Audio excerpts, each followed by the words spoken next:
Adonan roti bikin sendiri bisa lembut kayak gini. Cobain deh dengan metode tangzong yang kita bikin sekarang. Bisa bikin adonan roti mirip yang di bakery-bakery di mall.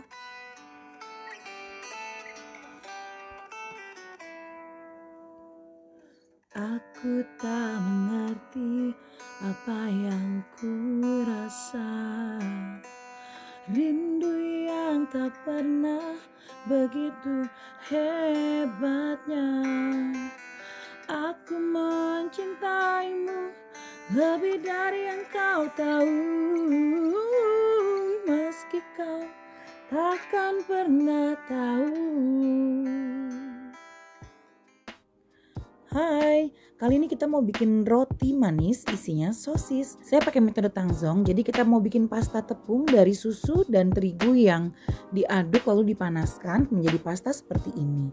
Lalu kita sisihkan dan dinginkan. Siapkan di tempat lain terigu dengan gula pasir, juga ragi, dan juga garam di sisi yang berlawanan ya.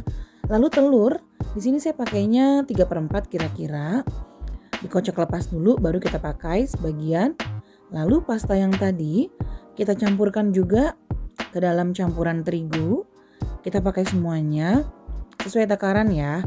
Kemudian kita aduk pakai spatula. Dan ini aduknya cuma sampai menyatu seperti ini. Kemudian saya tambahkan butter. Di sini biar baunya beda, saya maunya pakainya butter. Jadi butternya dimasukkan dan kemudian diaduk-aduk masih pakai spatula. Tapi kali ini setelah diaduk seperti ini saya mau mixer pakai hand mixer. Jadi caranya adalah pakai hooknya yang untuk roti. Lalu dinaik turun seperti ini ya. Supaya mixernya nggak rusak dan nggak panas mesinnya. Ini cuma butuh waktu sekitar 8-10 menit.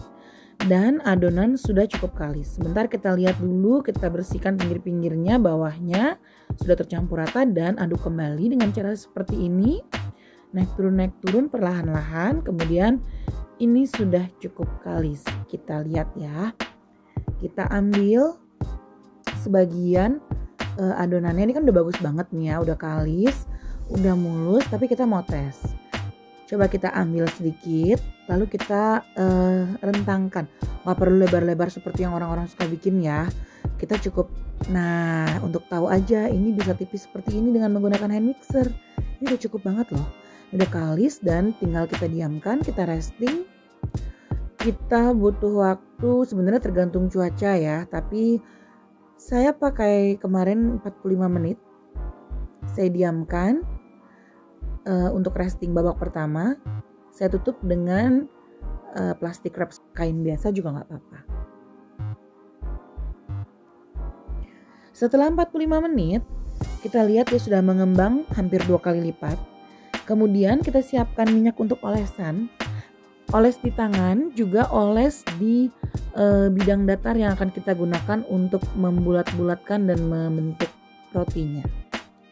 Kemudian adonannya kita keluarkan, kita buang anginnya sehingga dia agak mengempis. Kita tekan-tekan dan uleni sebentar, kita bagi-bagi rata. Saya nggak perlu timbangan karena untuk makan sendiri nggak dijual ya. Tapi intinya kita bagi 12. Dan tadi saya juga siapkan susu cair untuk olesan di atasnya nanti sebelum dipanggang ya. Oke, kali ini adonan saya akan bagi 12. Saya bikin 2 jenis sebenarnya. Di sini saya tunjukkannya yang sosis dengan mayones dan saus tomat ya, serta taburan oregano. Jadi satu adonan ini dengan 300 gram terigu bisa menghasilkan 12 buah roti kalau versi saya ini. Oke, setelah dihaluskan seperti ini dan kita bagi-bagi rata, kita potong menjadi 12 pieces.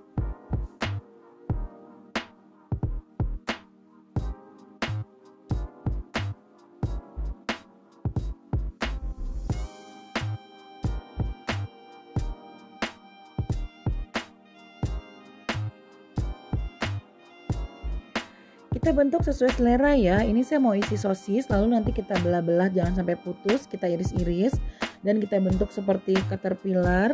Lalu atasnya nanti tinggal ditaburin sama oregano, juga dikasih dressingnya mayones dan saus tomat. Tapi semua sesuai selera, mau diisi sosis begini aja langsung panggang juga boleh. Diisi sosis sama keju juga boleh. Terserah ya, gimana favorit di rumah aja versinya mau yang seperti apa. Anak saya bahkan sukanya yang cuma sosis sama keju aja atau keju doang nggak pakai sosis. Kalau sudah selesai dibentuk, nanti yang terakhir ini kita letakkan lagi di loyang dan kita diamkan lagi 45 menit sampai dia mengembang hampir 2 kali lipat dan akhirnya loyang saya jadi penuh ya, karena saya pakai ukuran loyangnya yang terlalu ngepas. Nggak apa-apa, tetap bisa digunakan. Dan nanti tinggal kita oles dengan sus cair, kemudian kita panggang di oven yang sudah dipanaskan sebelumnya. Ini ovennya beda-beda, tiap rumah punya oven dengan suhu yang berbeda-beda. Saya di oven saya lebih cocok kalau 20 menit aja, karena ini tadi saya panggang 25 menit sesuai arahan, ternyata menurut saya agak lebih gelap dari yang saya mau. Tapi it's okay, nggak keras dan nggak overproofing juga, nggak overbake, masih bisa dinikmati kok. Oke, sudah jadi. Silahkan dicoba resepnya. Ini kalau udah mateng tinggal dioles pakai butter dan dia akan harum semerbak banget kemana-mana baunya dan enak banget. Nggak kalah sama yang ada di mall. Bikinnya gampang. Menurut saya gampang ya, karena kita ngulininnya pakai hand mixer dan jadinya memuaskan. Selamat mencoba teman-teman.